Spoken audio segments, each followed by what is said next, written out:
So, again, for the third year in a row, we participated in the South Carolina State Park's first day hike. This year we went to Sesquicentennial State Park. It's one that we hadn't been to. We wanted to go check it out. Number 46 of 47. This was a great chance for us to do that. I hope you enjoy the entire video, and Happy New Year.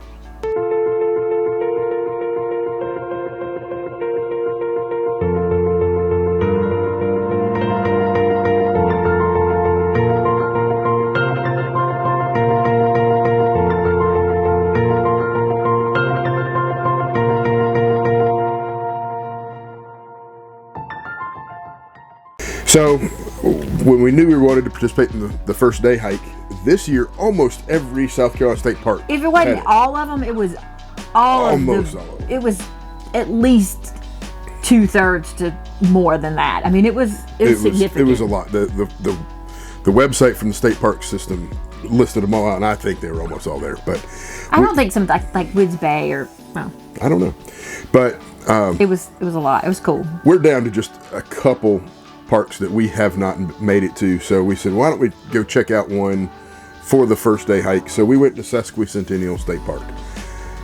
Which is literally like 45 minutes, maybe an hour from our house. It's about an hour from our house. It wasn't like we haven't visited because it's far, but we just haven't made it there. It is right close to downtown Columbia. It is in the Columbia city limits. So what we did not know until we got there is traditionally this has been one of the largest groups that gather for the first day hike. So much so that they added a second hike last year. So we participated in the afternoon when New Year's Day this year fell on a Sunday. So we went to church, and we still had time to be able to get over to Columbia after church. And that's what made it great, is when I was looking at all the different hikes, is there were so many different hikes that there were so many different times. Right. So we really were trying to hit one we hadn't been to, which limited our number. But then Sesqui did have like a 10:31 and a 1:31. And I was like, oh, well, okay, first we hadn't been there. And second, they're offering an afternoon option, which a lot of them were morning, even though it was on a Sunday. So that was really cool that made that option. And it was a huge crowd. And I don't remember how many I know she said there had to be more than 200 because she had 200 stickers, but I don't know if that was morning and afternoon. I don't think she tallied the totals when we talked with her, but it was a great hike. The day use facilities at the park were beautiful. They're standout. From the parking lot to driving in to, I mean, the playgrounds were phenomenal. Right, there's several playgrounds. Lots of picnic tables all over. Lots and lots of picnic tables. A big, huge field off to one side where there was volleyball nets and all sorts of sport stuff that you could do. But still a lot of trees and a lot of shade. Right. There was a guy like laying on a hammock. I mean, had a hammock strung up. He strung up his hammock between some trees and was taking a nap. But the picnic, I mean, there was some places where there was like 5 and 6 picnic tables all in a row. I mean, right in the middle of the playground areas, there was a nice restroom, large restroom, and then just beyond that was the lake, and all of that was concrete paved, very smooth. And then right by the lake there was a whole nother group of picnic tables, like 20 picnic tables, and they had boats to rent, and there were people renting paddle boats while we were there. They had kayaks and canoes and stand-up paddle boards. Too cold for that on New Year's Day, but all kinds of great day use facilities. Watercraft. The trail was very well kept. You could tell they had just cleaned it for the event. It was very passable for anybody. There was not a whole lot of elevation change. Mostly paved or sidewalk. Yeah, there was sidewalk for a lot of it, and then it was asphalt. Yeah, there was a few places where it was sand, and then there were several water crossings. All of the water crossings are boarded and very well taken care of. So easy to maneuver and be able to make that walk around. It's right at 2 miles to make the lap around the lake. And depending on which way you go, we went clockwise, but if you go, so when we go going clockwise, you ended it, not really ended, but kind of toward the end of the walk was a beautiful waterfall area that was all built by the CCC, the dam for the lake, and it was, I mean, that was gorgeous. It was a great hike. The staff there was fantastic. Everybody. Yes, they were wonderful. Took time with the kids, took pictures, talked to us about the park and the day use. The store was great. Lots of little little things, lots of T-shirts, and lots of, I mean, all price ranges, everything, under the sun. But also there was a turtle in an aquarium. It was kind of milling around. Right. There were several taxidermied owls, and there was a red-tailed hawk. There was a flying squirrel. There was some, which we had told him about, and then we forgot to remind him to go check it out. So that's not on. Didn't record it, but it's really cool. Just trust me and the kids. We thought it was great. But just that's where they rent the life jackets and the boats and everything. And there's a display for the Junior Rangers program. We highly recommend that. We're now one stamp away from the kids making level 3. Well, and when we made level 1, we did a very popular, huge state park, and so they got their badges, but on the ranger thing, it said that they were supposed to get a flashlight. And Clara straight up asked the ranger, she was like, we got our badges and we have our paperwork, but we never got that flashlight. And she went and found them. Yep, she went and dug them up and put batteries in them and everything. Like, not just, here's your flashlight, but she was like, well, they probably were out if you did it at a big park, they run out quick. But here you go. And she was great. Like, she made our kids' day. Like, it was phenomenal. Very, very much so. So, and then as we left, we kind of took a look at the splash pad. One of the other things that Sesquicentennial is famous for.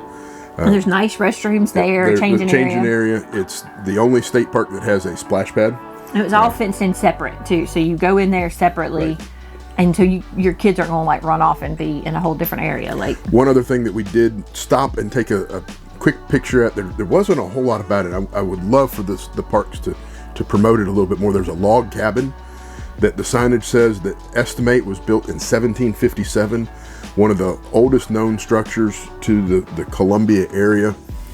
Actually, I think it said 61 or 62, it had been condemned, and they started to tear it down. They realized what it was because it had been covered with wood siding. So nobody even realized it was a log cabin. They didn't realize it was a really old log cabin. So once they realized it, they stopped demolition, and they decided to take it apart and reassemble it in the late 60s here at Sesquicentennial. And I think that was really neat. I would love to have seen more of that because I love those old buildings. Yeah. And that's cool. They do have a great, it's really the day use side is amazing, but they also have like centers. They say it's great for like family reunions, and it is, big groups could do a great daytime stuff there. The day use side, the Rangers, anything you were doing on that side was, there's a boat ramp. There was all kinds of stuff. Phenomenal. Where the park, I think, is lacking. We rode through the campground side.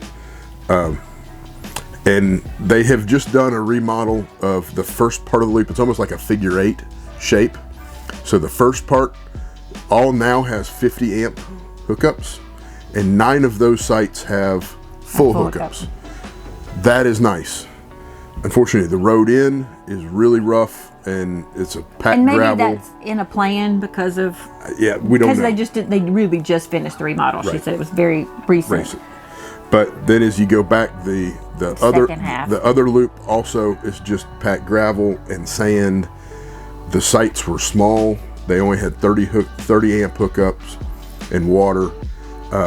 They looked really pretty uneven. Some of them looked very awkward and would require like a small pop-up or if you're tent camping. Tent camping would probably work fine. No problem. Tent camping, no problem. A small pop-up, even a small like the little R-Pod kind of thing, or like we had met some people recently with like the bigger van model. Would be fine. They would be perfectly adequate. A bigger RV would really struggle. Ours would even struggle. Ours, 26 foot. There's, I would wager to say, there was maybe 4 or 5 that like were good. Of the entire thing, including the redone ones, maybe a third of them that we could have fit in, maybe. Yeah. So that there's 79 sites there. So 20, 22 would be my guess. That are 26-foot camper. Now there was a very large Class A that was parked in the 50 amp section, so there are some big sites. And there's some that have timbers and are super level and great. And then there's another one that you can't even tell where you can see the pad, but you can't even hardly see the road into the pad. We've talked about this in length about how we were going to address that. We loved our time at Sesqui. We had the best afternoon and really wasn't say anything negative about it. And we've just kind of come to conclude there's a lot of parks that their focus is this or that or the other. And there are other parks that their focus is more on day use, or their focus is more on a golf course per se, or something else. Or fishing. Or fishing or boating. You know, there's some that are way big boater. Like, I feel like we've been to some that I didn't love as much, but if you were a boater, it would be perfect for you. Like Lake Greenwood would be an example. And Dreer. Dreer is water sports people. Right. And so it wasn't my favorite, but I feel like if you're a water sports person, you would probably have the best day, the best time at Dreer. So I feel like Sesqui, that's not their main focus. Their main focus is obviously their day use space. Their day use space was top of some of any of the ones we've been to. It was beyond a great experience. My hope camping isn't you know. And talking to the Rangers, she said they hope to continue to make improvements to the campground. So I hope that continues. I hope that they get the resources that they need. She did mention that they wanted to do full hookups for the entire loop that they remodeled, but they ran into issues with the county, and she said they just had to go with what they were able to get. So hopefully there's more improvements. And I would say if you're in that Columbia area, that's like a backyard space for you. Yes. It is right in Columbia. If you're anywhere in that Columbia Sand Hills region, you need to go and hang out at Sesqui often. Yeah, and as we've toured the state and the state parks, one thing that I've noticed is those that get used get the resources. So go use it so they continue to spend the resources. I mean, if you think about how much people go to the beach ones or the ones at the tip of the mountains and how nice they are, right? It's from you. So the more that you can go, buy your yearly pass. It's a great time of year. The first of the year is a great time of year to buy your yearly pass. Is our pitch for the pass. But here's also a little secret. A lot of libraries loan those passes.